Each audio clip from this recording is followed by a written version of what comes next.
सर्व मंगल मंगले शिवे सर्वार्थ साधके शरण्ये त्र्यंबके गौरी नारायणी नमस्तुते। अखिल गुणनिधान भक्तवत्सल आनंद कंद सच्चिदानंद भगवान पांडुरंग परमात्म्याच्या असीम आभार कृपेने सत्वशील राजा हरिश्चंद्रांच्या पदस्पर्शानं पावन पुनीत झालेल्या या सह्याद्रीच्या कुशीमध्ये अर्थातच मर्यादा पुरुषोत्तम प्रभू रामचंद्राच्या व महामुनी अगस्ती महाराजांच्या वास्तव्यानं पुनीत पावन झालेल्या या दंड अरण्य क्षेत्रामध्ये आपल्या मवेशी गावामध्ये अधिष्ठान दैवत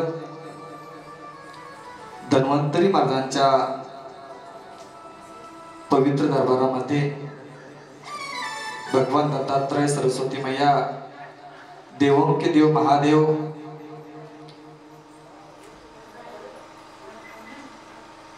भक्तराज हनुमंतराया या सकल देवतांच्या या ठिकाणी दरबारामध्ये आपल्या सर्वांचं श्रद्धास्थान परम आदरणीय परमश्रद्धेय आयुर्वेदाचार्य श्री श्री 1008 महामंडलेश्वर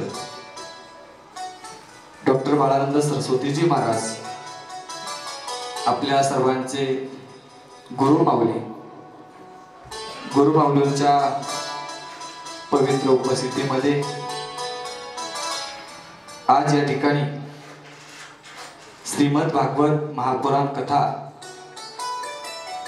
या कथेचं आयोजन या ठिकाणी केलेलं आहे। आज आपला कथेचा प्रथम दिवस आहे।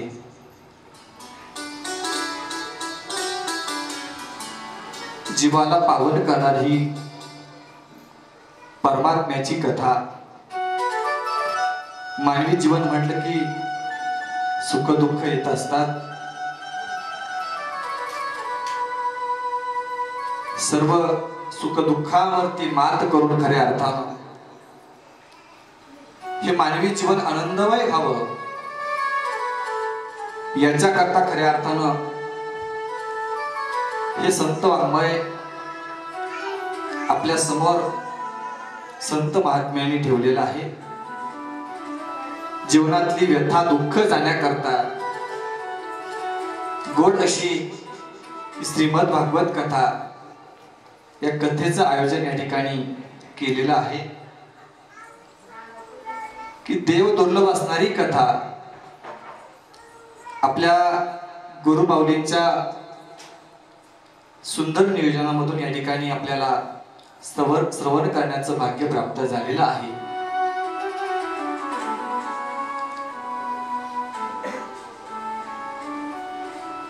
काय सांगू आता संतांचे उपकार मज निरंतर जागविती। आणि शेवटी तुकोबरा म्हणतात काय द्यावे त्यासी व्हावे उतराई ठेवीत हा पायी जीव थोडा। तुमच्या माझ्यासह प्रत्येकावरती आपल्या गुरु माऊलींचे एवढे उपकार आहेत। आपला देह जरी त्यांच्या चरणावरती अर्पण केला तरी ते उपकार फिटू शकत नाही।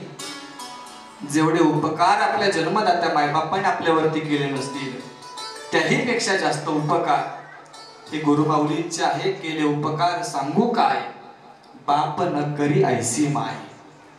आणि म्हणून गुरु माऊलींच्या आज्ञेने या ठिकाणी ही कथा करण्याचं सद्भाग्य मला प्राप्त झालेलं आहे। आपल्या सर्वांच्या उपस्थितीमध्ये आज या ठिकाणी कथा प्रारंभ झालेली आहे। या कथेच्या निमित्तानं अनेक मान्यवर या ठिकाणी उपस्थित आहेत। त्यांचं देखील या ठिकाणी मी स्वागत करतो। पुढील 7 दिवस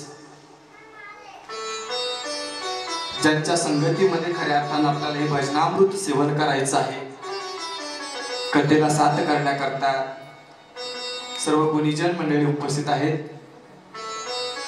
त्यांचा परिचय आज आपण करून घेऊया। गायनाच्या साथी करता महाराष्ट्रातील सुप्रसिद्ध गायनाचार्य, संगीत विशारद, माझे जिवलग मित्र आणि वारकरी संप्रदायामध्ये एक गोड अशा प्रकारचं सेवा करणारे व्यक्तिमत्व म्हणून त्यांच्याकडे पाहिलं जातं. आणि ज्यांनी आपल्या आवाजानं संपूर्ण महाराष्ट्राला मंत्रमुग्ध केलंय असं व्यक्तिमत्व आपल्या सह्याद्रीचं भूषण हरिभक्त परायण गोरखजी महाराज सगभोर या ठिकाणी उपस्थित आहे. महाराजांनाही धन्यवाद देतो. त्याचप्रमाणे आपल्या बाबांच्या सेवेमध्ये गुरुवार महाआरतीच्या निमित्तानं ज्यांचं खऱ्या अर्थानं नेहमी या ठिकाणी योगदान सेवा लाभते ते महाराष्ट्रातील सुप्रसिद्ध गायनाचार्य आणि आम्हा सर्व वारकऱ्यांचे ज्येष्ठ असणारे हरिभक्त परायण मुकुंद काका बोराडे उपस्थित आहेत. त्यांच्याही चरणावरती साष्टांग दंडवत.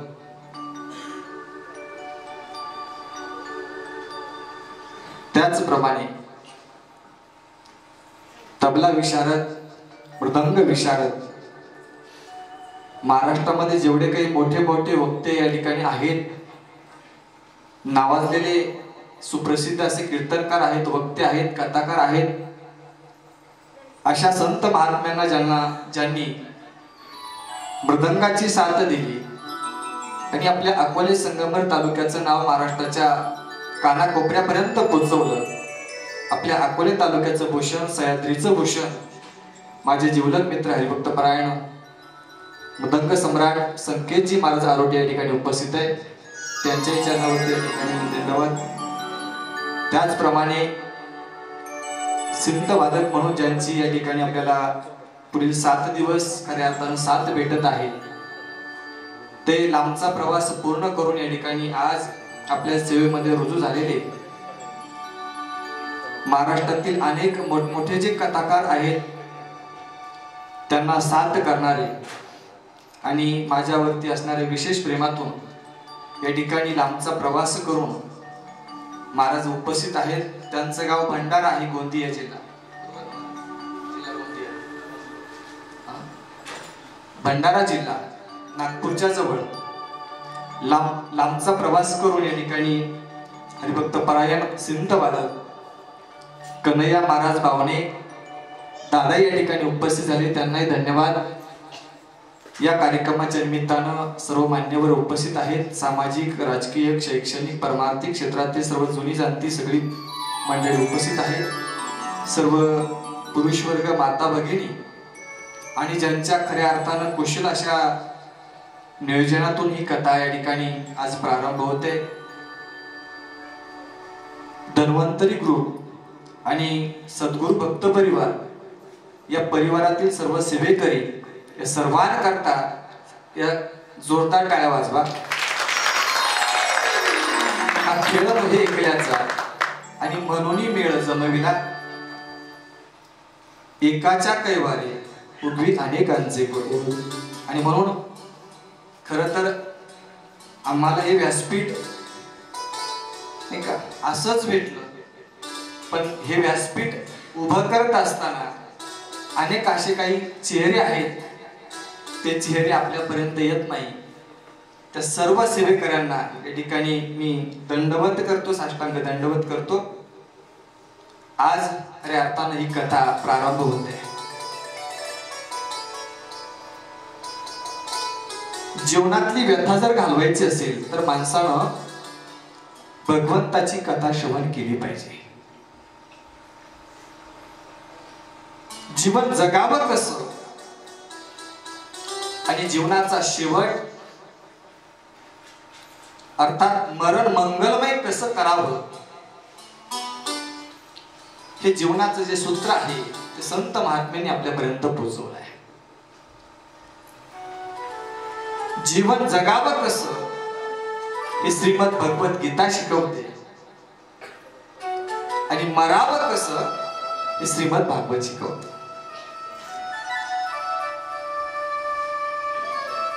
भगवान कृष्ण परमात्म्यानं अर्जुनाच्या निमित्तानं जे तत्व गायलं त्या तत्वाचं नाव आहे ते गीता तत्व.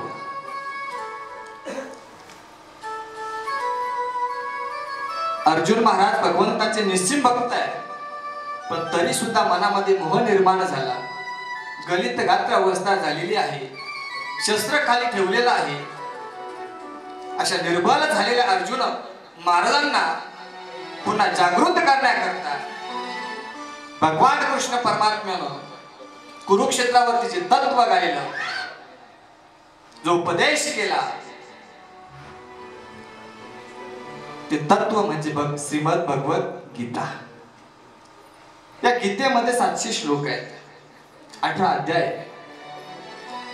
श्रीमद भगवत गीता काय शिकवते आपल्याला, जीवन कसं जगावं.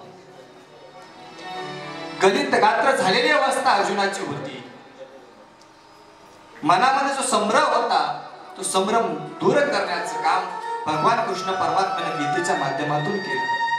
पण ऐका, गीता तत्व जे गायलं ते नुसतं एकट्या अर्जुना करता नाही. माऊली म्हणतात, अर्जुनाला उपदेश केलाय, पण तो उपदेश नुसत्या अर्जुनापुरता मर्यादित ठेवला नाही, तर तो तुमच्या माझ्या जीवन जगण्याकरता तो उपदेश भगवान परमात्म्याने केला. बाप बाप ग्रंथ गीता, जी वेदी प्रतिपाद्य देवता श्रीकृष्ण वक्ता जे ग्रंथी.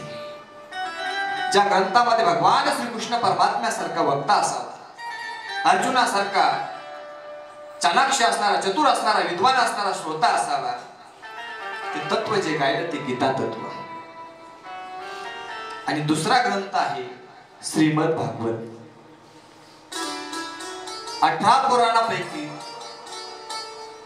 जे महापुराण सांगितले ते श्रीमद भागवत महापुराण. या दोन्ही ग्रंथांचा जर विचार केला, दोन्ही कथेचा जर आपण विचार केला, ग्रंथाच्या आरंभी भागवत हा शब्द आलेला. श्रीमद भागवत, श्रीमद हा शब्द आलेला. श्रीमद या शब्दाचा अर्थ असा आहे की स्वतः भगवंताच्या मुखारविंदातून जी वाणी बाहेर पडली ती साक्षात देववाणी आहे. भगवान कृष्ण परमात्म्याच्या मुखातून बाहेर पडलेली वाणी श्रीमद भगवत गीता, भगवान परमात्म्याच्या मुखातून बाहेर पडलेली वाणी श्रीमद भागवत कथा. काय फरक आहे? गीतेमध्ये 700 श्लोक आहे, पण भागवतामध्ये जर पाहिलं तर किती श्लोक आहे? 18,000 श्लोक आहे. मग 18,000 श्लोकांवरती 7 दिवसामध्ये 8 दिवसामध्ये आपलं चिंतन करता येईल का? नाही. पण ऐका, 12 स्कंद आहे, 18,000 श्लोक आहेत, 335 अध्याय आहेत. आणि संपूर्ण भागवतामध्ये भगवान परमात्म्याचं वर्णन केलेलं आहे. ज्या परमात्म्याचं वर्णन केल्याच्या नंतर आमच्या जीवन जगण्यामधलं जीवनातलं जे दुःख निघून जातं, असं जे परमात्म्याचं स्वरूप आहे त्या स्वरूपाचं वर्णन या ग्रंथामध्ये, या कथेमध्ये सांगितलेलं आहे. भगवंताच्या श्वासातून वेदाची निर्मिती झाली आणि भगवंताच्या मुखातून भागवताची आणि श्रीमद भागवताची आणि भगवद्गीतेची उत्पत्ती झाली, निर्माण झाली. ऐका, दोनही ग्रंथ भगवान परमात्म्याच्या मुखारविंदातून बाहेर पडलेले आहेत. जे ग्रंथ भगवान परमात्म्याच्या, जी वाणी भगवान परमात्म्याच्या मुखातून बाहेर पडली, ती वाणी आज आपल्याला श्रवण करायची आहे.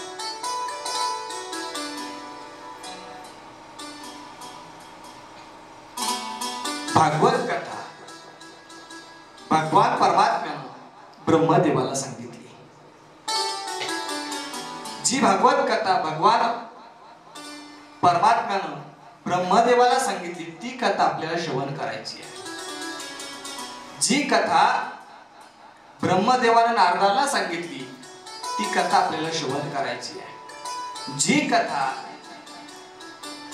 शुकदेव महाराजांनी राजा परीक्षितीला सांगितली, तीच कथा आपल्याला श्रवण करायची आहे. पण ऐका, या सगळ्या गोष्टी जर आपण विचार केला, आज या ठिकाणी या धर्म मंडपाखाली आपण येऊन बसलोय, येण्यामागचं जर कारण काय असेल तर भगवंताचं चिंतन आमच्या हातून खऱ्या अर्थानं आमच्याकडून घडलं पाहिजे. त्या पवित्र हेतून खऱ्या अर्थानं आपण या ठिकाणी धर्म मंडपाखाली येऊन बसलोय. चांगलं जर काम करायचं असेल तर जीवनामध्ये पुण्य असावं लागतं. चांगल्या माणसाचा सहवास जर मिळावा असं वाटत असेल ना, तर आपल्या जीवनामध्ये पुण्य आपण कमवलं पाहिजे. पूर्व पुण्याईशिवाय चांगल्या माणसांचा सहवास आपल्याला भेटत नाही. पूर्व पुण्याईशिवाय संत महात्म्यांची भेट होत नाही. आणि ऐका, पूर्व पुण्याईशिवाय त्या संत महात्म्यांचा संग, त्याला सत्संग असं म्हणतात, तो होत नाही. महाराज वर्णन करतात, बिनु सत्संग विवेक न होई, बिनु सत्संग विवेक न होई, हो बिनु सत्संग विवेक न होई, बिनु सत्संग विवेक न होई.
सत्संगाशिवाय आपल्या जीवनाचा उद्धार होत नाही. आणि हा सत्संग प्राप्त करण्याकरता भगवंताच्या कृपेशिवाय या धर्म मंडपामध्ये आपण येऊ शकत नाही. सगळ्या गोष्टी मिळतील पण संत महात्म्यांची भेट दुर्लभ आहे. बहु अवघड आहे संत भेटी, परी जग जेठी करुणा केली. जगतामध्ये अशा अनेक गोष्टी आहेत, त्या गोष्टी आपल्याला स्वसामर्थ्यानं स्वतःच्या ताकदीवरती आपण मिळू शकतो, पण सत्संग मात्र पुण्याशिवाय मिळत नाही. तात मिले पुनि मात मिले, सुत भ्रात मिले, युवती सुखदाई, राज मिले गजबाज मिले, सब साज मिले, मन वंचित पाई, लोक मिले परलोक मिले, सब लोक मिले, वैकुंठ ही जाई, सुंदर मिले और सब संत समागम दुर्लभ रे भाई. संत समागम हा अतिशय दुर्लभ आहे. आणि म्हणून या सत्संगामध्ये, या कथेच्या माध्यमातून आपल्याला संतांची भेट होणार आहे. कोणत्या कोणत्या संतांची भेट होणार आहे तर महाराज म्हणतात, व्यासदेव महाराजांची भेट होणार आहे, शुकदेव महाराजांची भेट होणार आहे, सुतजी महाराजांची भेट होणार आहे. 88,000 शौनकादी जे ऋषी आहेत त्यांची देखील आपल्याला त्या महान संतांची भेट होणार आहे. नारद महाराजांची भेट होणार आहे, विदुर काकांची भेट होणार आहे, भगवंताचे निस्सीम असणारे भक्त सुदामदेवांची भेट होणार आहे, प्रल्हाद महाराजांची भेट होणार आहे. असे अनेक भगवत भक्तांची, संत महात्म्यांची भेट या कथेच्या माध्यमातून आपल्याला होणार आहे. ही कथा म्हणजे सामान्य नाही. या कथेचं गायन, या कथेचे श्रवण अनेक महान त्या ठिकाणी महात्म्यांनी केलेलं आहे. कोणी या ठिकाणी कथेचं श्रवण केलेलं आहे. ही कथा कोणी जर गायली असेल तर ऐका, देवों के देव महादेव भगवान महादेवानं या कथेचं त्या ठिकाणी गायन केलेलं आहे. अशी देवदुर्लभ असणारी कथा या ठिकाणी आपण श्रवण करत आहोत. आज पहिला दिवस आहे. पहिला दिवस म्हटलं की जी कथा आपण श्रवण करत आहोत त्या कथेचं महत्व, महात्म्य आपल्याला समजलं पाहिजे. बऱ्याच वेळा एखादी व्यक्ती जवळ असून चालत नाही, त्या व्यक्तीची ताकद, त्या व्यक्तीची महिमा, त्या व्यक्तीची असणारी शक्ती आपल्याला समजली पाहिजे. बऱ्याच वेळा जीवनामध्ये अशी माणसं येऊन जातात, जोपर्यंत ते आपल्या जवळ असतात तोपर्यंत कळत नाही, परंतु तीच माणसं आपल्याकडून निघून गेल्याच्या नंतर मात्र त्यांची आठवण आल्याशिवाय राहत नाही.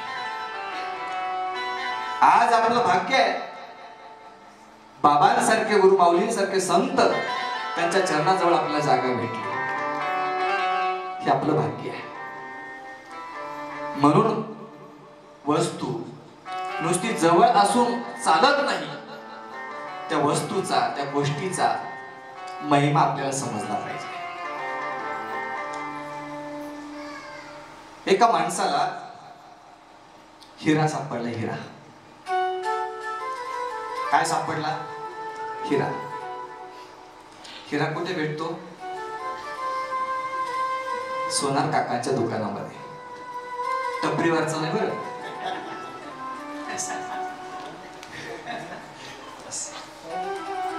हिरा सापडला. तो जरा सुपीक डोक्याचा होता, चमचमणारा हिरा. त्या हिऱ्याला काय केलं, थोडीशी आयडिया केली, युक्ती केली आणि त्यानं त्याच्या म्हशीच्या गळ्यामध्ये बांधला. चमचम करणारा हिरा त्या म्हशीच्या गळ्यामध्ये बांधला आणि रस्त्यानं त्या ठिकाणी तो म्हैस चालत होता. एक हिरा तज्ञ असणारा, त्याला रत्नपारखी असं म्हणतात, तो रत्नपारखी रस्त्यानं चालला होता. चमचम करणारा हिरा त्यांनी पाहिला. त्या रत्नपारख्याने सांगितलं, का रे दादा, त्या म्हशीच्या गळ्यामध्ये काय बांधलंय? जे गळ्यामध्ये बांधलंय याची किंमत तुला माहितीये का? तो म्हणे, मला काय माहित नाही, चमचम करतो म्हणून मी म्हशीच्या गळ्यामध्ये बांधलंय, याची किंमत मला माहित नाही. त्या रत्नपारख्याने सांगितलं, दादा, हे जे रत्न त्या ठिकाणी म्हशीच्या गळ्यामध्ये बांधले, हे रत्न मला दे. त्याने विचारलं, मग तू काय देणार? त्याने सांगितलं, तू जेवढे पैसे मागशील ना तेवढे मी तुला देतो, फक्त एवढा, ही वस्तू, हे रत्न मला दे. त्याने विचार केला, आपण तोंडातून शब्द काढावा आणि समोरच्या शेठजीने तेवढे पैसे आपल्याला द्यावे, म्हणजे आपण जे म्हशीच्या गळ्यामध्ये बांधले ती गोष्ट म्हणजे काही सामान्य वस्तू नाही. मग त्याला त्या ठिकाणी त्याचं महत्व कळालं. आता मी विचारतो आपल्याला, एरवी म्हशीच्या गळ्यामध्ये त्या ठिकाणी त्याने बांधलेले जो काही हिरा आहे, त्या हिऱ्याची किंमत त्याला समजली. आता तो म्हशीच्या गळ्यामध्ये ठेवील का तिजोरीमध्ये ठेवील? बोला ना आता. तिजोरीमध्ये ठेवील. तसंच आहे या भगवान परमात्म्याची अनंत असणारी लीला, भगवान परमात्म्याचं असणारं जे काही खऱ्या अर्थानं वैभव आहे, भगवान परमात्म्यानं आपल्याला जो काही आनंद त्या ठिकाणी देण्याकरता उभा आहे, हा भगवान परमात्मा जी कथा रूपाने त्या ठिकाणी आपल्या समोर उभा आहे, त्या कथेचं महात्म्य जर आपल्याला त्या ठिकाणी समजलं तर आता मात्र आपण इकडं तिकडे ठेवणार नाही. त्या कथेला आपण कुठं साठवायचं आहे? हृदयामध्ये साठवायचं, हृदयामध्ये साठवायचं. ऐका, एक कथामृत आपल्याला आतून शुद्ध करते. शरीराची शुद्धी होण्याकरता आपण स्नान करतो, आंघोळ करतो. गंगेच्या ठिकाणी गेलो, आपण स्नान केलं, गंगेमध्ये जर स्नान केलं तर आपल्या शरीराची शुद्धी होते, पण मनाची शुद्धी होईलच असं मात्र नाही. मनाची जर शुद्धी करायची असेल, अंतःकरणाची जर शुद्धी करायची असेल तर आपल्याला कथा श्रवण केली पाहिजे. भगवंताच्या दिव्य लीलांचं त्या ठिकाणी श्रवण आपण केलं पाहिजे. या श्रवणाने आमच्या जीवनामध्ये काय होणार आहे? नाही का, शुद्ध अंतःकरणात जर आम्ही त्या भगवान परमात्म्याची जर कथा श्रवण केली तर अंतःकरणामध्ये असणारे काम, क्रोध, मद, मत्सर, दंभ आणि अहंकार या ठिकाणी निवृत्त होणार आहे आणि तो भगवान परमात्मा विराजमान होणार आहे. म्हणून अंतःकरण शुद्ध करण्याची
जय जय श्री राधेश.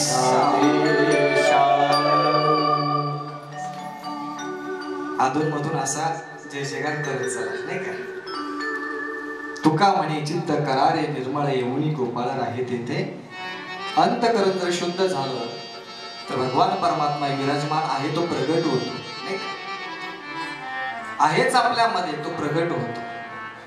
ही कथा आपल्याला प्रगट करून दाखवते. सगळ्या गोष्टींचा विचार केलाय आपण, पण आपलं मरण कसं असावं याचा विचार आपण केला नाही. श्रीमद भागवत कथा आमच्या जीवनामध्ये काय करते?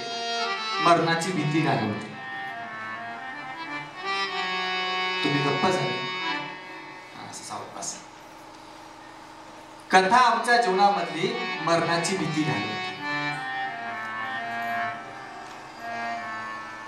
जोपर्यंत भगवंताचा महिमा आम्हाला समजत नाही तोपर्यंत मरणाची भीती आहे. एखादा विद्यार्थी असा असतो, वर्षभर अभ्यास करतो. एखादा विद्यार्थी असा असतो, वर्षभर पुस्तक उचकत. मी विचारतो, ज्यावेळेस दोघांना परीक्षा देण्याची वेळ येते, ज्याने अभ्यास केला त्याला भीती आहे का ज्याने पुस्तक उचकलं नाही त्याला भीती आहे? थोडस बोला. ज्याने पुस्तक उचकलं नाही त्याला मरणाची, परीक्षेची भीती आहे. ज्याने आयुष्यभर परमार्थ केलाय, ज्याने कथा कीर्तन त्या ठिकाणी केले, ज्ञानेश्वरी वाचली, गाथा वाचली, भजन केलं, आयुष्यभर वारी केली, साधू संतांची सेवा केली, नामचिंतन केलं असेल, पारायण केलं असेल, अनेक अशा प्रकारची साधना केली असतील, उद्धाराची साधना केली असतील, अशा माणसाला मरणाची भीती नाही. पण ऐका, ज्यानं कधीच कुठल्या प्रकारचं सत्कर्म केलं नाही, चांगलं काम केलं नाही, अशा माणसाला मात्र मरणाची भीती आहे. भागवत कथा आम्हाला हेच शिकवते, माणसानं कसं जगावं. चांगलं जर त्या ठिकाणी आपण वागलो, चांगलं श्रवण केलं, चांगलं ऐकलं, तर निश्चित आपलं मरण हे चांगलं होणार. या जगतामध्ये चांगलं जर काय असेल तर भगवंताचं भजन सोडून त्या जगतामध्ये जायचं. भगवंताच्या लीला, भगवान परमात्मा, त्या भगवान परमात्म्याचं दर्शन आपल्याला झालं पाहिजे. म्हणून आपण ही कथा श्रवण केली पाहिजे. तुम्ही म्हणाल, महाराज आता ही कथा किती दिवस करायची?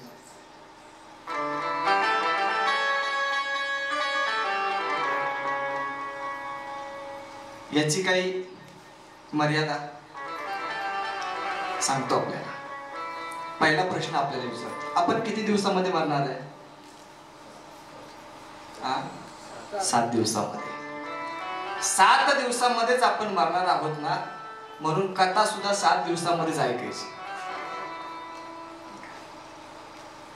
असंच एकदा कीर्तनाला गेलो आणि कीर्तनामध्ये सांगितलं, या गावची सगळी माणसं एक ना एक दिवस जाणार आहे.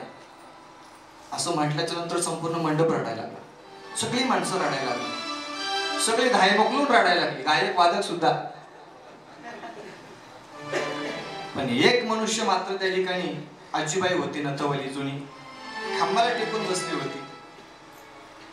संपूर्ण मंडप रडायला लागला, पण आजीबाई मात्र हसत होती. मला राहवलंच नाही. म्हटलं, आजीबाई कीर्तन माझं थोडस बाजूला ठेवतो. मरणाचा विषय काढला, संपूर्ण मंडप रडायला लागलाय, तुम्ही मात्र हसतात, तुम्हाला मरणाची भीती वाटत नाही का?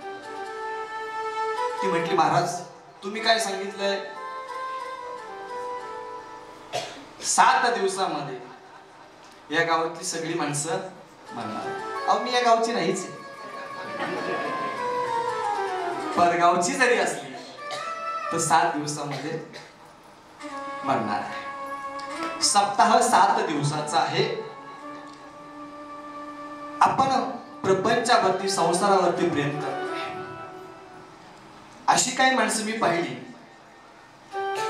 वारीचा जर पर्व काळ असला, आपण त्यांना विचारलं, चला वारीला जाऊ, गावामध्ये कथा आहे, चला कथा श्रवण करायला जाऊ, अहो गावामध्ये आपला ग्रामदेवतेचा सप्ताह बसलाय, चला कीर्तन ऐकायला जाऊ.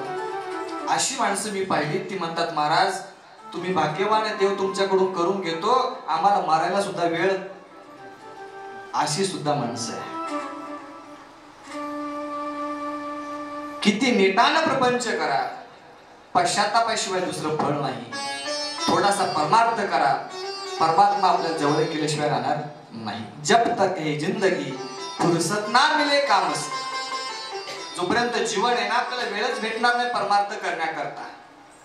जब तक हे जिंदगी फुरसत ना मिले काम से, कुछ ऐसा वक्त निकालो प्यार करो मेरी शाम से.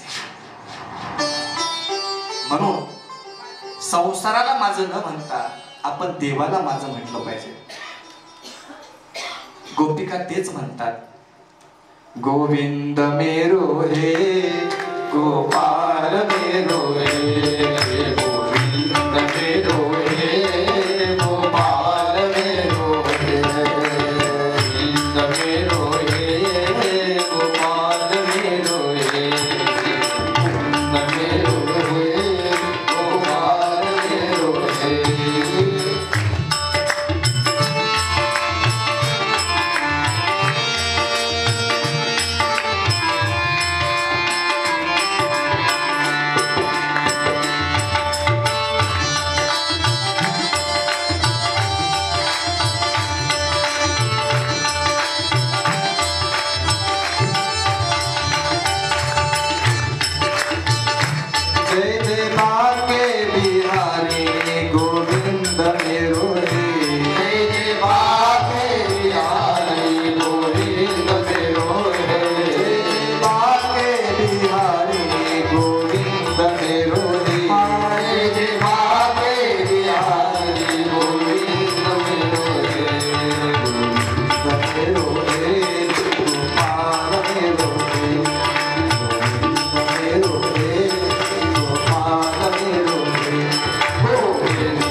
भागवत महात्म्याला या ठिकाणी प्रारंभ होत आहे.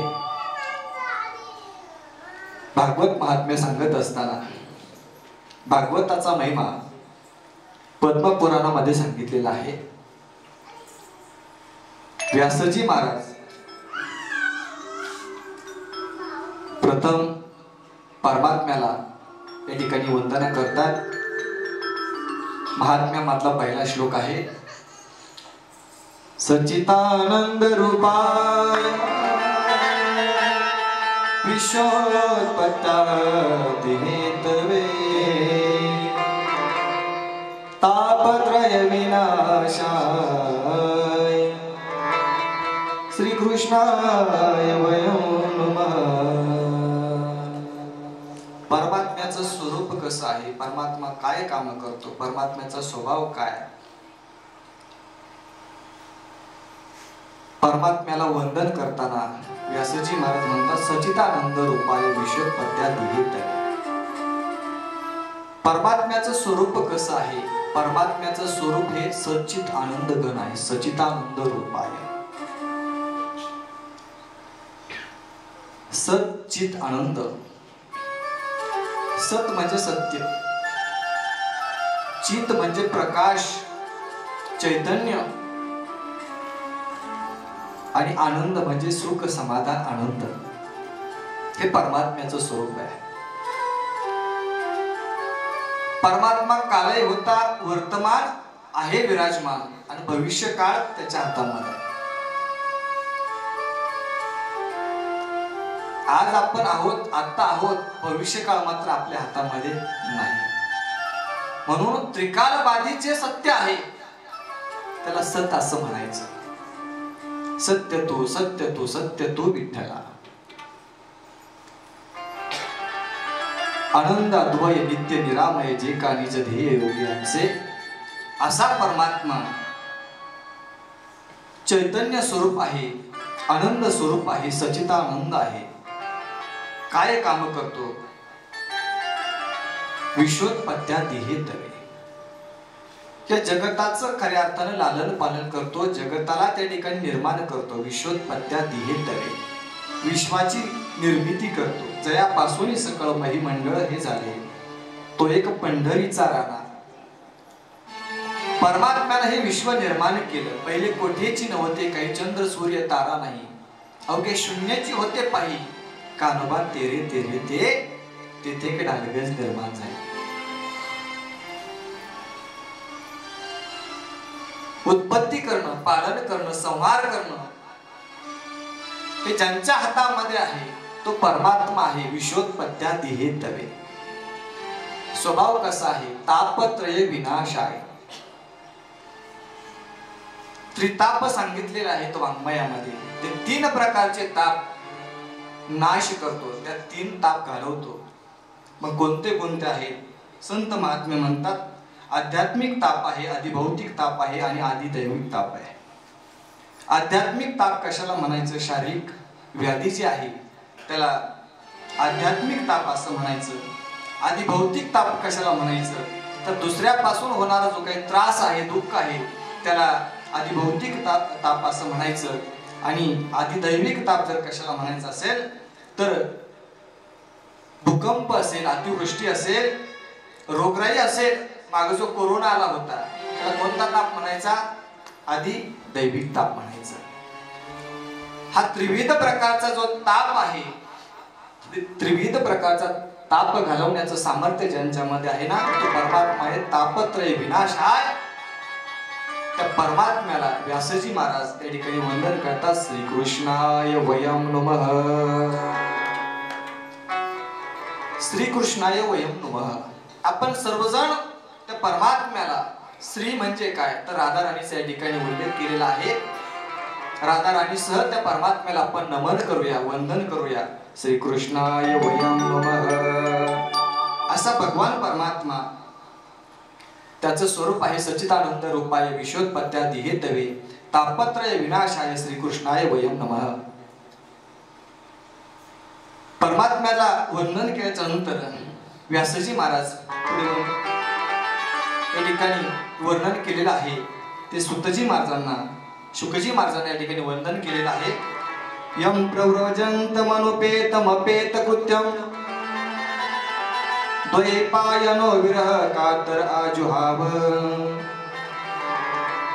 पुत्रेति तन्मयतया तरवो निदेश स्तोम सर्वभूत हृदयं मुनिमानतोस्मि शुकदेव महाराजांना या ठिकाणी वंदन केलेलं आहे. वंदन करत असताना शुकदेव महाराज कोण यांचा परिचय आपल्याला करून घ्यायचा आहे. एकदा भगवान महादेव आणि पार्वती माता गप्पा मारत बसले होते. गप्पा मारताना पार्वती मातेला अगोदर नारद महर्षींची भेट झाली होती आणि पार्वती मातेला नारद महर्षींनी त्या ठिकाणी सांगितलं होतं, हे मैया, तुम्ही भोलेनाथाच्या शेजारी बसता, पण तुमच्या मनामध्ये कधी असा विचार आला का, भोलेनाथाच्या गळ्यामध्ये जे काही मुंडके आहेत ते कोणाचे आहेत? तुम्ही त्यांच्या जवळ बसता, पण तुम्ही जवळ बसून कधी तुमच्या पतिदेवांना भोलेनाथांना विचारले का?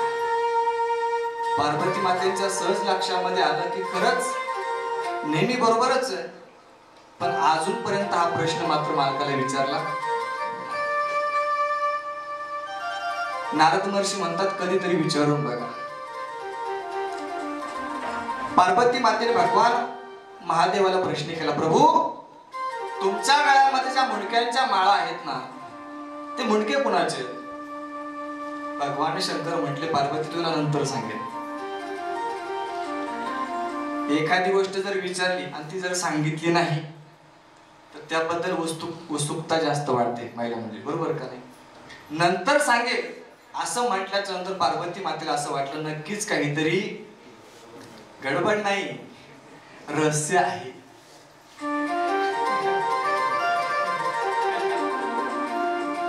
दया कुछ तो गडबड है.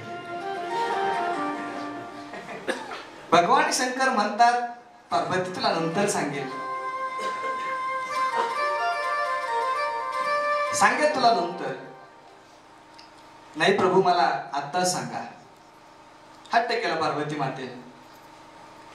3 प्रकारचे हट्ट सांगितले शास्त्रामध्ये, बालहट्ट, राजहट्ट आणि श्रीहट्ट.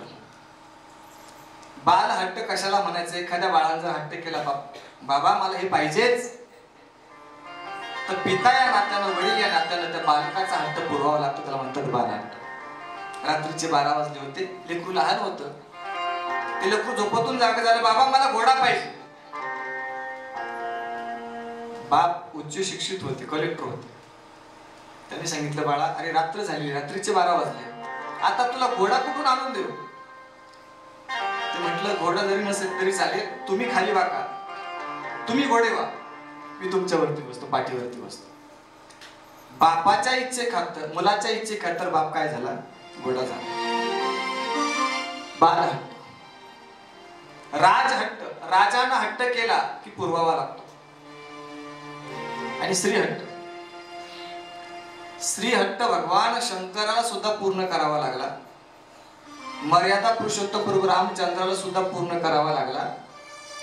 देवादिकांना जर पूर्ण करावा लागतो तर आमच्यासारख्या हबप महाराजांना पूर्ण काय सुट्टी भेटणार नाही. श्रीहट्ट.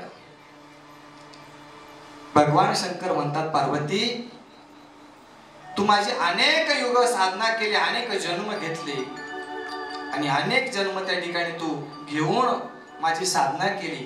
तुझ्या प्रत्येक जन्माची आठवण म्हणून जे काही मुंडके आहेत ना, ते तुझेच आहेत. मग पार्वती मातेला बरं वाटलं, हा मग आपलंच असं. पार्वती मातेनं प्रश्न केला, भगवान, तुमच्याकडे जे काही गुह्य ज्ञान आहे ती अमर कथा मला तुम्ही सांगा.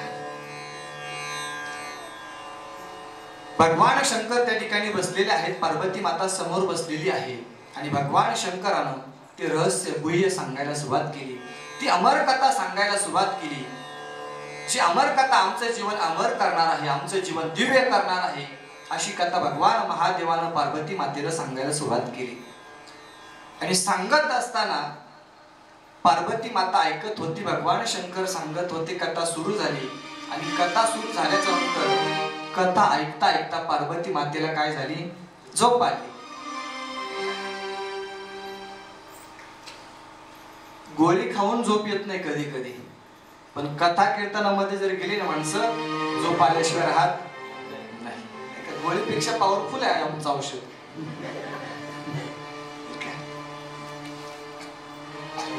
संत महात्म्यांची कथा कीर्तन व्हायची, मेलेले माणसं जिवंत व्हायचे. आमची कथा अशी आहे, जिवंत झोपतात. पार्वती माता झोपी गेले, पण एका झाडावरती पोपटाचं रूप त्या ठिकाणी, पोपट नावाचा पक्षी त्या ठिकाणी ही कथा ऐकू लागला. भगवान शंकर सांगतात आणि पोपटाचं त्या ठिकाणी पोपट ती कथा ऐकतोय.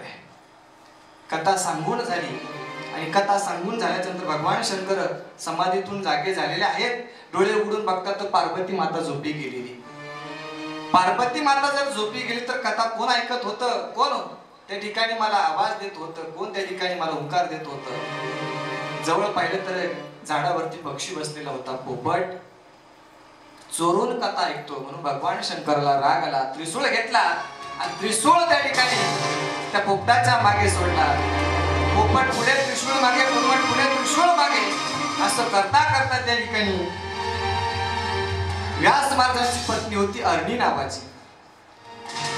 त्या अरणी मातेच्या पोटी पोपट नावाचा पक्षी जाऊन त्या ठिकाणी लपला.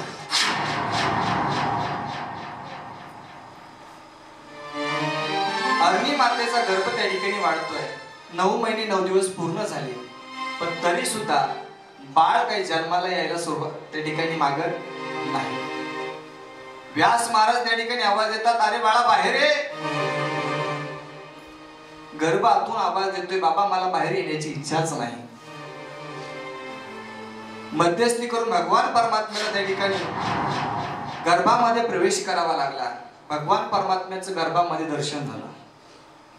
सांगितलं, बाळा बाहेर काय येत नाही. त्या गर्भाने सांगितलं, देवा भगवान, मी जर जन्माला आलो, अवताराला आलो, बाहेर आल्याच्या नंतर मला संसाराची भीती आहे. कसली भीती आहे? संसाराची भीती आहे. जन्माला आल्याच्या नंतर, जन्माला आल्यापासून तर मरेपर्यंत आना मागे लागतो. काय मागे लागतो? ती भीती आहे. आणि मला या संसारामध्ये याच्यात पडायचंच नाही, मला भगवत चिंतन करायचंय, म्हणून मी बाहेर येणार नाही. भगवान परमात्म्याने वचन दिलं, घाबरू नकोस, तू अवताराला ये, पण संसार मात्र तुला काही करणार नाही. आणि म्हणून जवळजवळ 12 वर्ष त्या ठिकाणी तो गर्भ राहिला. संत महात्मे त्याचं वर्णन करतात. ब्राह्मणाचे पोरे खेळाची गाणे,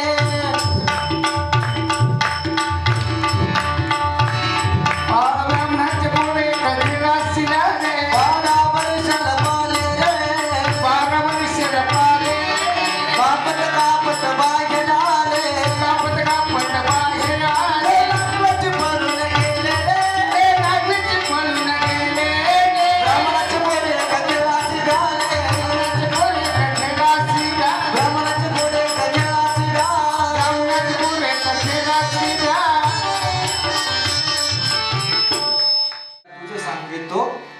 जाणून खेळ खेळे रे. भगवान म्हणतात, बाहेर ये, तुला ही माया संसार काही करणार नाही. आणि तो गर्भ बाहेर आला आणि तसा त्या ठिकाणी पळू लागला. पळत असताना व्यासजी महाराज बघतात, पुढे पळतोय तो गर्भ, तो मुलगा पुढे पळतोय आणि व्यासजी महाराज त्या ठिकाणी आवाज देतोय, थांब थांब, शुभ शुभ, असं म्हणता म्हणता त्या ठिकाणी तो मुलगा पुढे त्या ठिकाणी निघून गेला. मायेचा प्रभाव त्या ठिकाणी मुलावरती पडला नाही. त्यांचं नाव आहे शुकदेव. शुकदेव भगवान की जय. असे शुकदेव महाराजांचा जन्म या ठिकाणी झालेला आहे. व्यास महाराज आणि अरणी माता यांच्यापासून अयोनी संभव असणारा जे काही आहे त्यांचं नाव आहे शुकदेव. शुकदेव भगवान. शुकदेव भगवंतानं राजा परीक्षितीला ही कथा सांगितली. या कथेचा महिमा कंदस पुराणामध्ये सांगितलेला आहे. 88,000 शौनकादी ऋषी या ठिकाणी एकत्र बसलेले आहेत आणि ब्रह्मदेवाजवळ गेले. सांगितलं, ब्रह्मदेवा, आम्हाला त्या ठिकाणी कथा ऐकायची आहे, असा काहीतरी चांगला मार्ग सांगा, ही कथा आम्हाला श्रवण त्या ठिकाणी झाली पाहिजे. ब्रह्मदेवाने एक चक्र दिलं. त्या चक्राचं नाव आहे मनोमय नावाचं चक्र. ते चक्र त्या ठिकाणी जिथे थांबेल त्या ठिकाणी तुम्ही जा आणि तिथे करा कथा सुरू करा असं सांगितल्याच्या नंतर हे ब्रह्मदेवानं चक्र सोडलं. ते चक्र ज्या अरण्यामध्ये जाऊन थांबलं त्याचं नाव आहे ते नैमिषारण्य अरण्य. त्या नैमिषारण्य अरण्यामध्ये हे सर्व 88,000 शौनकादी ऋषी गेलेले आहेत. आणि मग त्या नैमिषारण्य अरण्यामध्ये ही कथा कोण आम्हाला सांगेल अशी त्या ठिकाणी चर्चा चालू असताना सुतजी महाराजांचं आगमन झालेलं आहे. सुतजी महाराजांचं आगमन झालेलं आहे. आणि सुतजी महाराज वयानं लहान आहेत पण अधिकारानं ज्ञानानं फार मोठे आहेत. ऐका, माणसाचं वय पाहून त्या ठिकाणी चालत नाही तर ज्ञान पाहून त्या ठिकाणी त्याचा अधिकार सांगितला जातो, नाही का. 80 वर्ष वय आहे, गळ्यामध्ये जर माळ नसेल, 10 वर्षाचं लेकरू आहे पण हरिपाठ जर म्हणत असेल तर 80 वर्षाच्या वयाच्या असणाऱ्या 80 वर्ष वयाच्या असणाऱ्या आजोबापेक्षा 10 वर्षाचं लेकरू अधिकारानं मोठं आहे. सुतजी महाराज लहान आहे. सुतजी महाराजांनी 88,000 शौनकादी ऋषींनी त्या ठिकाणी सुतजी महाराजांचं स्वागत केलं, उच्च स्थानावरती विराजमान केलं आणि प्रश्न केला, महाराज आपलं स्वागत आहे, आम्ही आपल्या चरणावरती विनम्र भावाने त्या ठिकाणी नतमस्तक होतो. आत्यंतिक दुःखाची निवृत्ती व्हावी आणि परमानंद सुखाची प्राप्ती व्हावी अशी कथा आम्हाला त्या ठिकाणी तुम्ही सांगा. सुतजी महाराज म्हणतात, जी कथा शुकदेवजी महाराजांनी राजा परीक्षितीला सांगितली आणि 7 दिवसामध्ये राजा परीक्षितीचा उद्धार झाला अशी दिव्य कथा मी या ठिकाणी तुम्हाला सांगत आहे. कथा त्या ठिकाणी प्रारंभ होत आहे.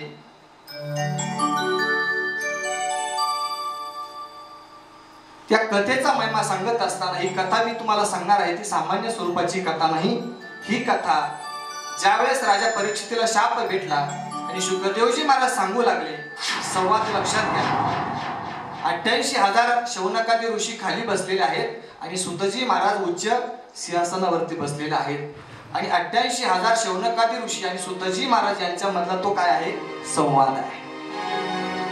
उच्च स्थानावरती बसलेले सुतजी महाराज 88,000 शौनकादी ऋषींना कथा सांगू लागले. प्रसंग असा घडला, म्हणे 7 दिवसांमध्ये मृत्यू होणार असा शाप त्या ठिकाणी राजा परीक्षितीला भेटला होता. राजा भयभीत झाला आणि ते भय घालवण्याकरता शुकदेवजी महाराज आहेत त्यांची भेट झालेली आहे. ऐका, जी कथा शुकदेव महाराजांनी राजा परीक्षितीला सांगितली ती कथा मी तुम्हाला सांगणार आहे. ती कथा म्हणजे सामान्य कथा नाही. ही कथा शुकदेव महाराज राजा परीक्षितीला सांगत असताना, ही कथा सांगत असताना स्वर्गामधले जे काही अमर झालेल्या देवता आहेत ना, त्या देवतांनी अमृत कलश घेतला आणि शुकदेव महाराज आणि राजा परीक्षिती जवळ आलेले आहेत. आल्याच्या नंतर त्यांनी त्या ठिकाणी सांगितलं, महाराज 7 दिवसामध्ये राजा परीक्षितीचा मृत्यू होणार आहे ना, मग एक काम करा, हे अमृत आम्ही आणलेलं आहे, हे अमृत त्यांना द्या, ते अमर होतील. पण तुम्ही जी भागवत कथा त्या ठिकाणी सांगताना कथामृत ज्याला म्हटलं जातं ते कथामृत आम्हाला द्या. शुकदेवजी महाराज म्हणतात, तुम्ही देवता लबाड आहात, लबाड. राजा परीक्षितीला मी कथामृत देत आहे आणि तुम्ही मला अमृत त्या ठिकाणी घेऊन आलेले आहात. तुमच्या अमृतापेक्षा हे कथामृत श्रेष्ठ आहे. कसं आहे, श्रेष्ठ आहे. किती श्रेष्ठ. तुमचं जे काही स्वर्गामधला अमृत आहे ना, हा काचेचा असणारा काय तुकडा आहे, तुकडा. कथामृत मात्र एक हिऱ्यासारखं आहे. कसं, हिऱ्यासारखं. हिरा अनमोल किमतीचा हिरा आहे, त्याची किंमत होऊ शकत नाही आणि काचेची त्या ठिकाणी कुठलीच बेरीज होत नाही. म्हणून ऐका, स्वर्गामधलं जे काही अमृत आहे हे अमृत तुमच्या काचेचा तुकडा आहे आणि कथामृत मात्र रत्नासारखं अलौकिक अशा प्रकारचं आहे. आणि म्हणून तुम्ही जर खऱ्या अर्थानं साधक म्हणून जर आला असतात, भाविक म्हणून जर कथा श्रवण करण्याकरता आला असतात तर मी तुम्हाला कथा सांगितली असते. पण तुम्ही तर व्यापारी म्हणून आलात, म्हणून ही कथा मी तुम्हाला सांगणार नाही. राजा परीक्षितीला विचारलं, अमर व्हायचं का? राजा परीक्षिती म्हणतोय, महाराज मला अमृत पिऊन आयुष्य भेटेल, मी दीर्घजीवी होईल, कसं होईल? दीर्घजीवी होईल. पण मला दीर्घजीवी व्हायचं नाही, तर मला दिव्यजीवी व्हायचं. दिव्यजीवी व्हायचं. आणि म्हणून पुन्हा त्या ठिकाणी देवता मागे गेलेले आहेत. 88,000 शौनकादी ऋषीने दुसरा प्रश्न केला. सुतजी महाराज सांगतात 88,000 ऋषी पुन्हा त्या ठिकाणी विचारतात, महाराज शौनकादिकांची, सनकादिकांची आणि नारदाची भेट कुठे झाली? त्यावेळेस पुढे सांगत असताना सुतजी महाराज 88,000 शौनकादी ऋषींना सांगू लागले,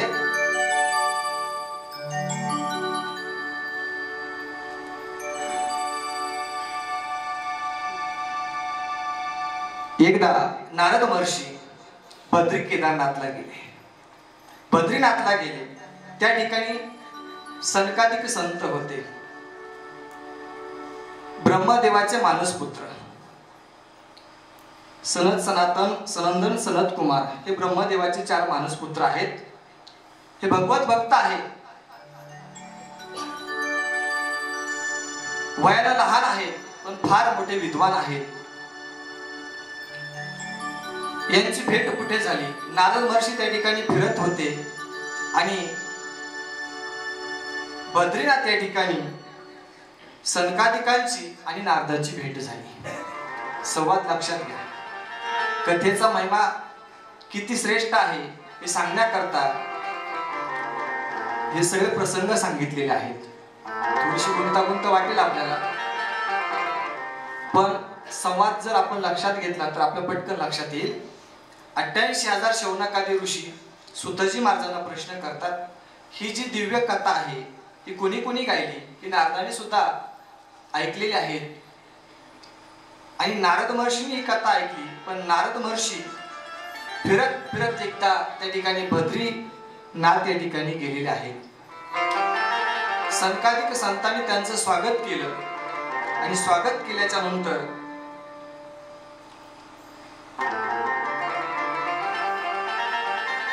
नारद महर्षींना प्रश्न केला. कुणी? ते 4 असणारे मानसपुत्र सनकादिकांनी. नारद महर्षी, तुम्ही तर भगवंताचं अखंड भजन करता, तुमचा चेहरा टवटवीत असला पाहिजे, बरोबर की नाही? टवटवीत असला पाहिजे, पण तुम्ही मात्र आज उदास दिसता. का बरं उदास दिसता? त्यावेळेस नारद महर्षी सांगू लागले, मी भ्रमण करत असताना अनेक दृश्य त्या ठिकाणी मला बघायला भेटले. अनेक ठिकाणी मी गेलो, पण समाधान प्राप्त झालं नाही. हरिक्षेत्रम, कुरुक्षेत्रम, श्रीरंगम सेतुबंधनम, व्योमादिषु तीर्थेषु ब्रह्ममान इतस्तता. अनेक ठिकाणी गेलो. कुठे कुठे गेलो? पुष्कर या ठिकाणी गेलो, प्रयाग ठिकाणी गेलो, काशी, गोदावरी, हरिद्वार, कुरुक्षेत्र, रामेश्वर, अनेक तीर्थ त्या ठिकाणी मी फिरलो, पण मला मनशांती कुठे भेटली नाही. जगताच्या पाठीवर भारत देश असा आहे की ज्या देशाला माता असं म्हटलं जातं, बरोबर आहे की नाही? असं म्हटलं जातं. या भारत देशामध्ये जी काही चिमणी आहे, ती चिमणी जर झाडावर बसली, ती चिमणी कशाची होती? सोन्याची होती.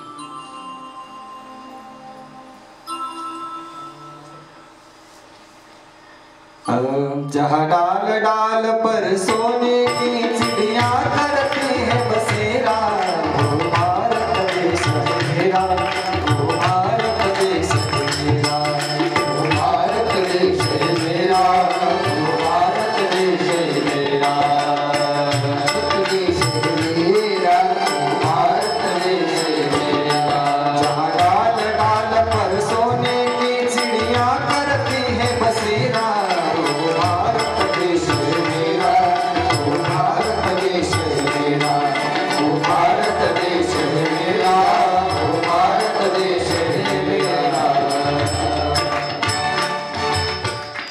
अनेक तीर्थक्षेत्र त्या ठिकाणी फिरलो, पण मला समाधान त्या ठिकाणी भेटलं नाही.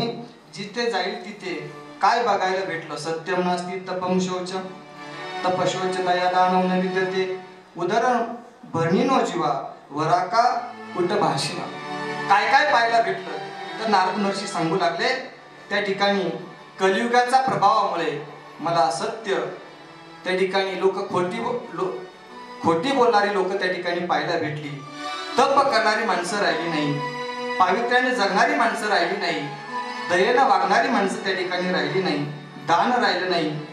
अनेक अशा प्रकारची ढोंगी माणसं त्या ठिकाणी मला पाहायला भेटली. का बरं? हा कलियुगाचा प्रभाव आहे. कबीरजी महाराज म्हणतात, आई रे बैमान दुनिया आई रे, आई रे बैमान दुनिया आई रे, हो आई रे बैमान दुनिया आई रे, आई रे बैमान दुनिया आई रे, आई रे बैमान दुनिया आई रे, आई रे बैमान दुनिया आई रे, आई रे बैमान दुनिया आई रे, आई रे बैमान दुनिया आई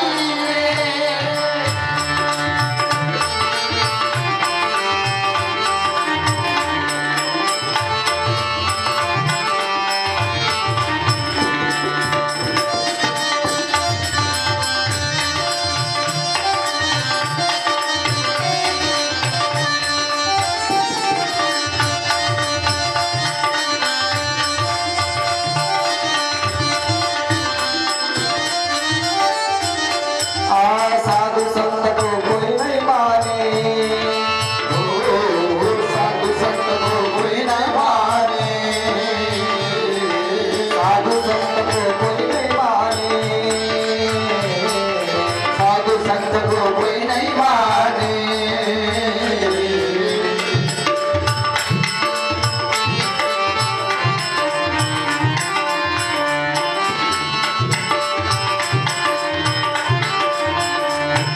साधु संत को कोई नहीं माने, जिसको को भगवान आई रे बैमान दुनिया आई रे, आई रे बैमान दुनिया आई रे, आई रे बैमान दुनिया आई रे, आई रे बैमान दुनिया आई रे.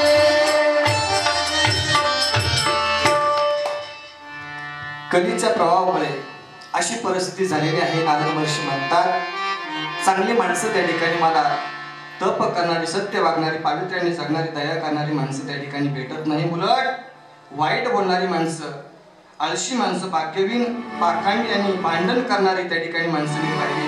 विरक्त असा त्या ठिकाणी कोणी भेटत नाही. अजून काय आश्चर्य त्या ठिकाणी पाहिलं. नारद महर्षी सनकाधिक संतांना सांगू लागले, ऐका, मी गंगेच्या तीरावरती गेलो आणि गंगेच्या तीरावरती गेल्याच्या नंतर एक दृश्य मी पाहिलं. एक तरुण स्त्री आहे आणि तिच्या जवळ त्या ठिकाणी दोन वृद्ध पुरुष झोपलेले आहेत. स्त्री मात्र तरुण आहे आणि ते वृद्ध पुरुष मात्र वृद्ध आहेत. आणि त्या ठिकाणी ती स्त्री रडते आणि त्या ठिकाणी रडल्याच्या नंतर त्या स्त्रीने मला आवाज दिला. आवाज दिल्यानंतर मी तिच्या जवळ गेलो आणि विचारलं, आपण कोण आहात, का रडता? त्यावेळेस ती स्त्री सांगू लागली, अहम भक्ती रीती ख्याता येवो मे तनयो मतो ज्ञान वैराग्य नामानो कालयोगेने जर्जरो. महर्षी, मी भक्ती आहे आणि माझ्या जवळ असणारे हे जे दोन वृद्ध पुरुष आहेत ना, ही माझी मुलं आहेत. एकाचं नाव ज्ञान आहे आणि दुसऱ्याचं नाव वैराग्य आहे. नारद महर्षींना मोठं आश्चर्य वाटलं. आई तरुण आहेत, मुलं मात्र म्हातारी आहेत. नारद महर्षींना विचारलं, आपण कुठून आलात, आपला जन्म कुठला? त्यावेळेस ती भक्ती माता सांगू लागली, मी द्रविड देशामध्ये माझा जन्म झाला. कर्नाटक प्रांतामध्ये त्या ठिकाणी माझं बालपण त्या ठिकाणी वाढले. मी महाराष्ट्रामध्ये मी त्या ठिकाणी फिरत आल्याच्या नंतर मला त्या ठिकाणी सन्मान भेटला आणि गुजरातमध्ये गेल्याच्या नंतर मात्र मला वृद्धत्व त्या ठिकाणी प्राप्त झालं. पुन्हा मी माझ्या ज्ञान वैराग्याला घेऊन वृंदावनामध्ये आले. पण प्रकार असा घडला, मी मात्र तरुण आहे आणि माझी मुलं मात्र म्हातारी झाली. आणि म्हणून नारद महर्षी, तुम्ही तर संत आहात ना, माझं दुःख मला त्या ठिकाणी दूर करा. माझी मुलं मला तरुण त्या ठिकाणी त्यांना बनवायचे आहे, त्यांच्यामध्ये चेतना निर्माण करायची आहे, म्हणून काहीतरी उपाय सांगा असं म्हटल्याच्या नंतर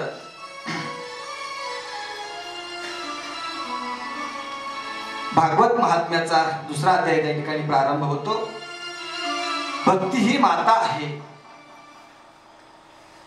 भक्ती ही माता आहे.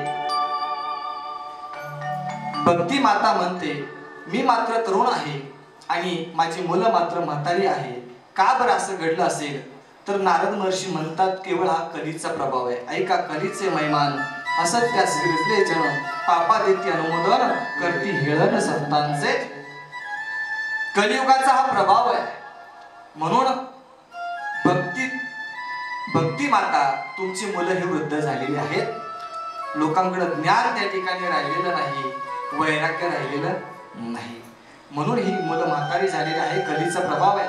पण ऐका, हा कलीचा जरी प्रभाव असला पण कलियुगामध्ये मात्र एक गोष्ट मात्र चांगली आहे. काय चांगली आहे? 4 युग सांगितले. 4 युगांची साधना सुद्धा वेगळी वेगळी सांगितली. कुतध्याय तो विष्णू, त्रेतायाम यजतो मुखे, द्वापारे परिचर्याना, करोत हरी कीर्तनात. कृतयुगामध्ये भगवंताचं ध्यान करावं, त्रेतायुगामध्ये यज्ञ करावा, द्वापार युगामध्ये भगवंताची पूजा करावी आणि कलियुगामध्ये हरिकथा करावी. ऐका, कृतयुगामध्ये जे माणसाचं आयुष्य होतं ते आयुष्य होतं 1,00,000 वर्षाचं. किती वर्षाचं? 1,00,000 वर्ष कृतयुगामध्ये माणसं जगत होती. त्रेतायुगामध्ये लाखांमधला 1 शून्य कमी झाला, खाली किती राहिले? 10,000. त्रेतायुगामध्ये 10,000 वर्षाचं आयुष्य आहे. द्वापार युगामध्ये 10,000 मधला 1 शून्य कमी झाला, किती राहिले? 1,000.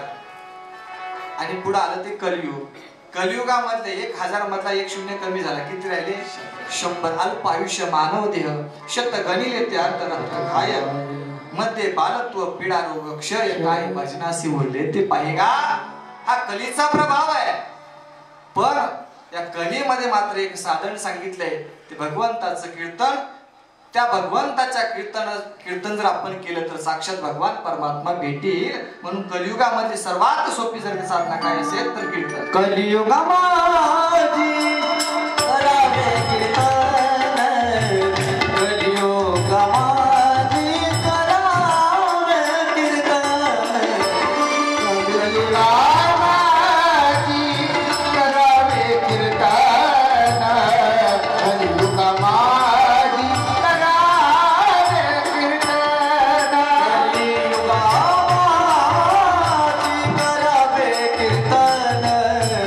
कलियुगामध्ये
ओम नमो भगवते वासुदेवाय.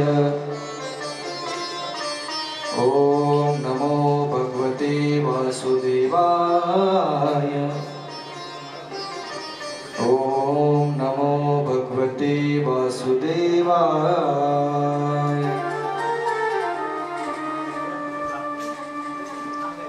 वक्रतुंड महाकाय सूर्यकोटि समप्रभ निर्विघ्नं कुरु मे देवो सर्वकार्येषु सर्वदा। नमस्ते शारदा देवी वीणा पुस्तकधारिणी विद्यारंभ करिष्यामि प्रसन्नमभव सर्वदा। शान्ताकारं भुजगशयनं पद्मनाभं सुरेशं विश्वाधारं गगनसदृशं मेघवर्णं शुभांगं लक्ष्मीकान्तं कमलनयनं योगिर्निधानगम्यं वन्दे विष्णुं भवभयहरं सर्वलोकैकनाथं ब्रह्मानन्दं परमसुखदं केवलं ज्ञानमूर्तिं द्वन्द्वातीतं गगनसदृशं तत्त्वमस्यादिलक्ष्यम् एकं नित्यं विमलमचलं सर्वदी साक्षिभूतं भावातीतं त्रिगुणरहितं सद्गुरुं तं नमामि। समचरणसरोजं सान्द्रनीलाम्बुदाभं जगन्निहितपानि मण्डलं तरुणतुलसीमाला कन्धरं कण्ठनेत्रं सदैधवलहासं श्रीविठ्ठलं चिन्तयामि। अलङ्कापुरीरम्यसिंहासनस्थं पदाम्भोजतेजस्फुरदिक्प्रदेशं विदिन्द्रादिदेवे सदा स्तूयमानं समाधिस्थमूर्तिं भजे ज्ञानदेवं लोकाभिरामं रणरङ्गधीरं राजीवनेत्रं रघुवंशनाथं कारुण्यरूपं करुणाकरन्तं श्रीरामचन्द्रं शरणं प्रपद्ये। मनोजवं मारुततुल्यवेगं जितेन्द्रियं बुद्धिमतावरिष्ठं वातात्मजमानयोतमुक्तं श्रीरामदूतं शरणं प्रपद्ये। गुरुर्ब्रह्मा गुरुर्विष्णु गुरुर्देवो महेश्वरः गुरुर्साक्षात् परब्रह्म तस्मै श्री गुरवे नमः। कर्पूरगौरं करुणावतारं संसारसारं भुजगेन्द्राय सदा प्रसन्नं सर्वदा नवं भवामि सीतं कृष्णाय वासुदेवाय हरये परमात्मने प्रणतक्लेशनाशाय गोविन्दाय नमो नमः। गोविन्दाय नमो नमः। गोविन्दाय नमो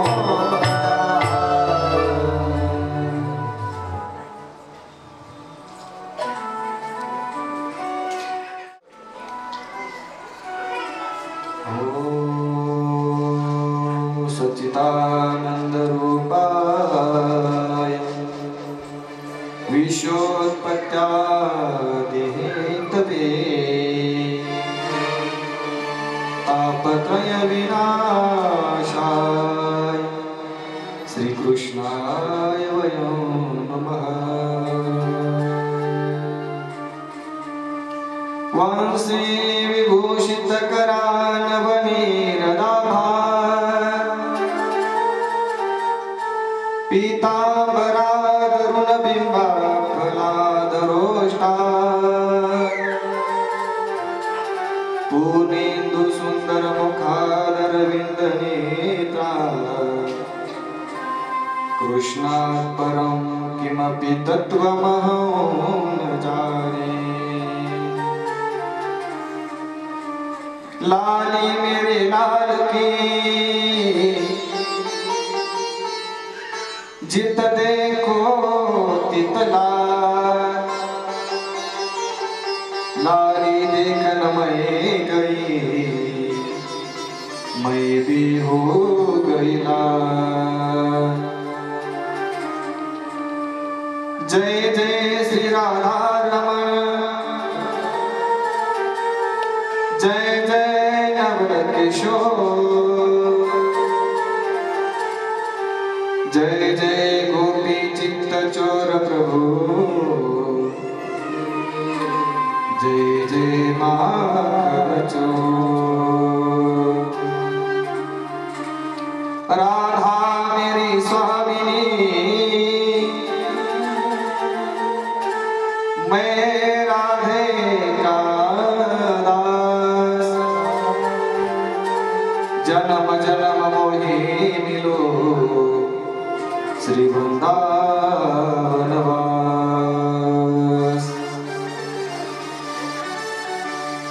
राधे राधे गोविंद गोविंद राधे, राधे राधे गोविंद गोविंद, राधे राधे गोविंद गोविंद, राधे राधे गोविंद गोविंद, राधे गोविंद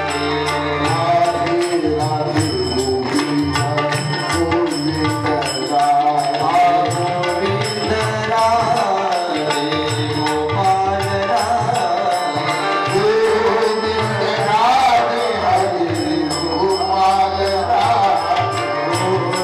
राधे गोपाल राधे, गोविंद राधे गोपाल राधे, राधे राधे राधे गोविंद गोविंद राधे, राधे राधे गोविंद गोपाल राधे।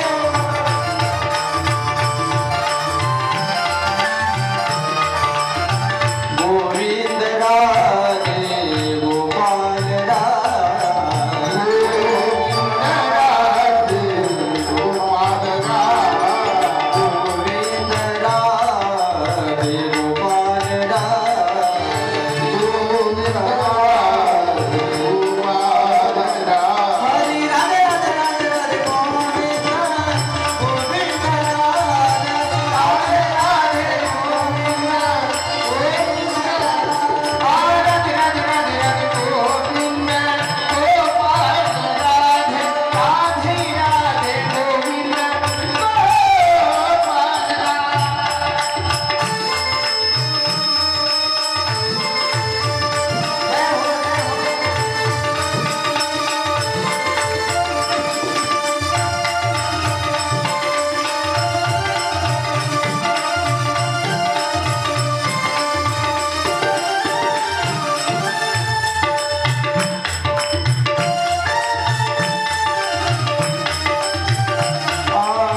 गोविंद राधे गोपाल राधे, गोविंद राधे गोपाल राधे, गोविंद राधे गोपाल राधे, गोविंद राधे गोपाल राधे, राधे राधे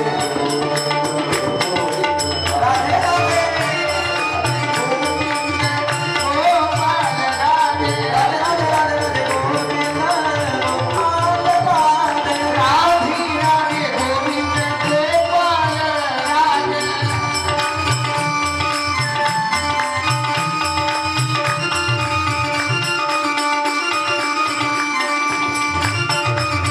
बोलिए वृंदावन बिहार की जय, बांके बिहारी लाल की जय।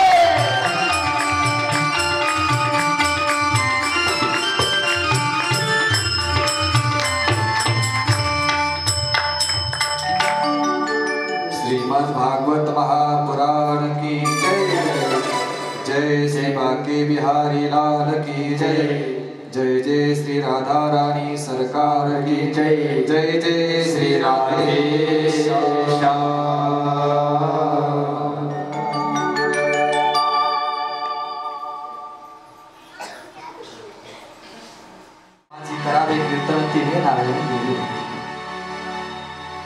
कलियुगामध्ये किती पाप असू द्या, पण ते पाप घालवण्याची ताकद ही नामचिंतनामध्ये, प्रभूच्या नामामध्ये. कलियुगा माझी करावे कीर्तन. कीर्तन म्हणजे नक्की काय? कीर्तनाची सोपी व्याख्या तुकोबराने सांगितली, करावे कीर्तन मुखी गावे हरीचे गुण. पण कुठेही सुद्धा असू द्या, तुम्ही कीर्तन करू शकता. कामामध्ये काम, काही म्हणा राम राम, जाईल भवशम सुख होईल अखाये. आणि म्हणून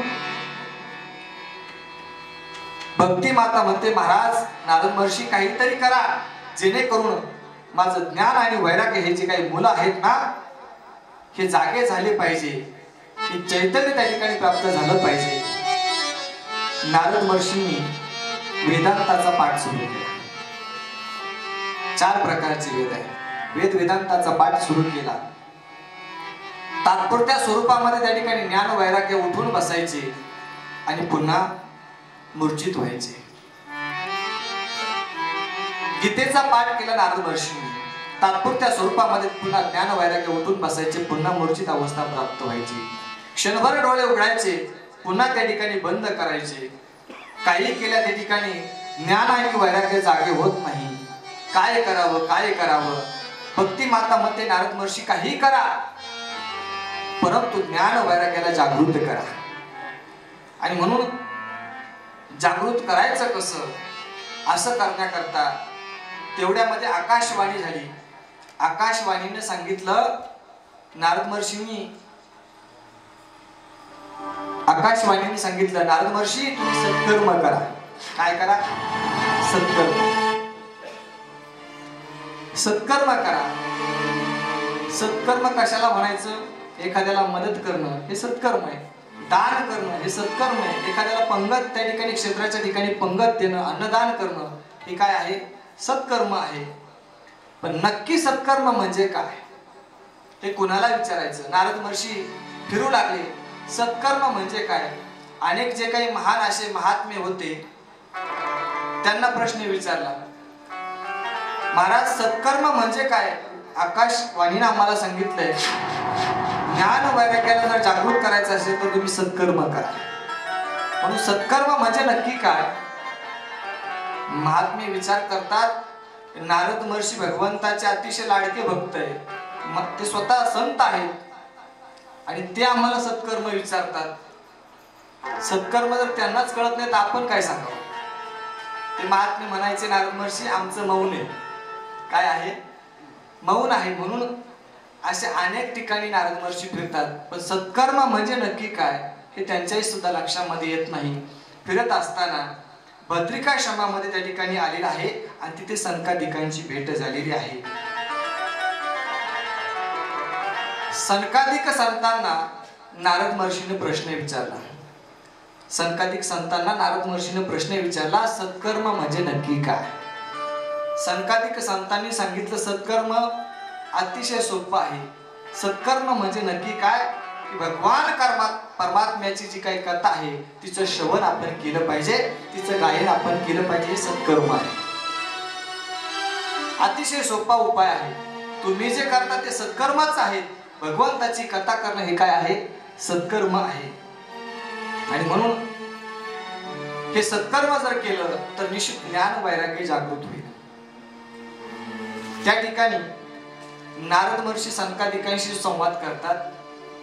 तुम्ही जर याला सत्कर्म जर म्हणत असाल तर मी वेदांताचा पाठ केला, हे सत्कर्म नाही का? गीतेचा पाठ केला, हे सत्कर्म नाही का? तुम्ही भागवत कथाच का श्रवण करायला सांगितली? भागवत कथेचं गायनच का करायला सांगितलं? तर सनकादिक संतांनी उदाहरण दिलं. काय? तुम्ही भागवत कथा जर श्रवण केली, तिचं जर गायन केलं तर निश्चित ज्ञान आणि वैराग्याला चेतना भेटेल, ताकद भेटेल. नारद महर्षी म्हणतात, हे काय मला पटत नाही. आपल्याला जर आंबा खायचा आहे, काय आंबा खायचा आपल्याला, आपण आंबा खाल्ला, कसा लागला? गोड लागला. आपण जर असा विचार केला, आंबा जर एवढा गोड आहे तर आंब्याचं झाड किती गोड, म्हणून झाड जर खाऊ लागलो तर गोड लागेल का? गोड लागणार नाही, पण दात पडल्याशिवाय राहणार नाही. संकातिक संत म्हणतात, वेद वेदांताचा तुम्ही पाठ केला, गीतेचा पाठ केला, हे जे आहे हे झाड आहे. आणि भागवत कथा त्या वृक्षाचं झालेलं परिपक्व काय आहे? फळ आहे, फळ. म्हणून पोटभर जर खायचं असेल तर माणसाने फळाचा आस्वाद घेतला पाहिजे, झाडाचा नाही. म्हणून तुम्ही भागवत कथेचं आयोजन करा आणि मग त्या ठिकाणी संकादिक संत उच्च आसनावरती बसलेले आहेत, गंगेच्या तटावरती आलेले आहेत, हरिद्वार या ठिकाणी. आणि हरिद्वार या ठिकाणी आल्याच्या नंतर संकादिक संत त्या ठिकाणी 4 संकादिक संत जे आहेत उच्च आसनावरती बसलेले आहेत आणि नारद महर्षी खाली बसलेले आहेत. भगवंताचं भागवत कथा नारद महर्षी सुद्धा त्या ठिकाणी श्रवण करत आहेत, गायन करत आहेत. पण तरी सुद्धा संकादिक संतांच्या मुखारविंदातून नारद महर्षी ऐकतात. का ऐकतात? ऐका. समोर बसलेले आहेत, पण श्रोते जर नसेल कथेला तर आनंद वाटणार नाही. म्हणून कथा तो श्रोता काय वक्ता तो वक्ता नाही, श्रोते नाही. ऐकायला जर माणसं नसेल तर त्या कथेला रंगत येऊ शकत नाही. आणि म्हणून हरिद्वार या ठिकाणी कथा आरंभ केली आहे. संकादिक संत उच्च व्यासपीठावरती बसलेले आहेत, नारद महर्षी समोर बसलेले आहेत. कथा श्रवण करावी म्हणे अनेक ऋषीमुनी त्या ठिकाणी आलेले आहेत. भृगु ऋषी जे आहेत त्या भृगु ऋषींनी सगळ्या संतांना, ऋषीमुनींना त्या ठिकाणी निमंत्रण दिलेलं आहे. कथेचं आयोजन त्या ठिकाणी केलेलं आहे. कथा सुरू झालेली आहे. 7 दिवस ही कथा चालली आणि कथा पूर्ण झाल्याच्या नंतर त्या ठिकाणी ही कथा पूर्ण झाल्याच्या नंतर मात्र कथेचा पाठ झाल्याच्या नंतर मात्र ज्ञान आणि वैराग्य जे काही भक्ती मातेचे 2 पुत्र होते त्यांना चेतना भेटली, ते जागृत झाले आणि त्या ठिकाणी भक्ती मातेस ज्ञान आणि वैराग्य त्या ठिकाणी भक्ती मातेस कथा ऐकण्याकरता त्या ठिकाणी आलेले आहेत. नाचतच आलेले आहेत, भजन करत आलेले आहेत. आपण सुद्धा 2 मिनिटं भजन करू. श्री कृष्ण गोविंद हरे मुरारी नाथ नारायण वासुदेव. गोविंद हरे मुरारी नाथ नारायण वासुदेव. कृष्ण गोविंद हरे मुरारी नाथ नारायण वासुदेव. श्री कृष्ण गोविंद हरे मुरारी नाथ नारायण वासुदेव. नाथ नारायण वासुदेव.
ज्ञान वैराग्य भक्ती या ठिकाणी आनंदाने त्या ठिकाणी नाचत आलेले आहेत.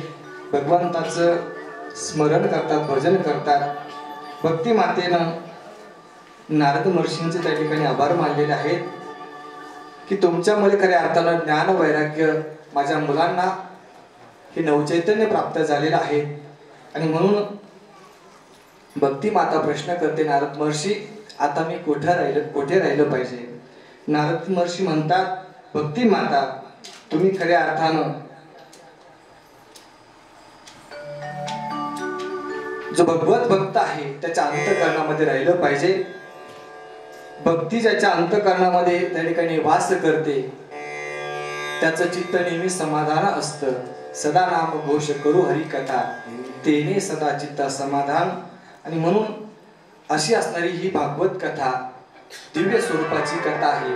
आपलं जीवन धन्य बनवणारी ही कथा आहे. त्या ठिकाणी आपण श्रवण करत आहोत. आज थोडासा भाग आपण शिल्लक ठेवू कारण वेळ महत्वाची आहे. उद्या आपण लवकर येऊया आणि आजचा थोडासा भाग राहिलाय तो उद्या आपण कव्हर करूया, हरकत नाही. आपली कथेची वेळ या ठिकाणी पूर्ण होत आहे. आपण येत चला आणि येताना अजून आपल्या बरोबर दोन जे काही भाविक आहेत त्यांना घेऊन येत चला. आपण जर दोन माणसं अजून आणली तर त्यांचं अर्ध पुण्य आपल्याला भेटेल. म्हणून उद्या सुद्धा आपण बहुसंख्येने या ठिकाणी उपस्थित राहावे अशी या ठिकाणी मी विनंती करतो. बरोबर आपण उद्या वेळेमध्ये या ठिकाणी कथा आरंभ करणार आहोत. बरोबर तुम्ही सांगा.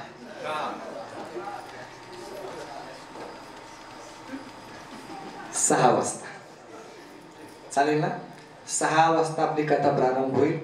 बरोबर 9 वाजता आपली आरती सुद्धा झालेली असेल. म्हणून नंतर महाप्रसाद वगैरे असतो, आलेले अतिथी असतात त्यांचा सत्कार समारंभ आहे.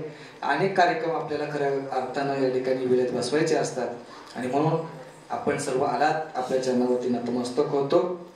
या ठिकाणी कथा विराम घेते आहे. जाता जाता कथेचा एक गोड संदेश.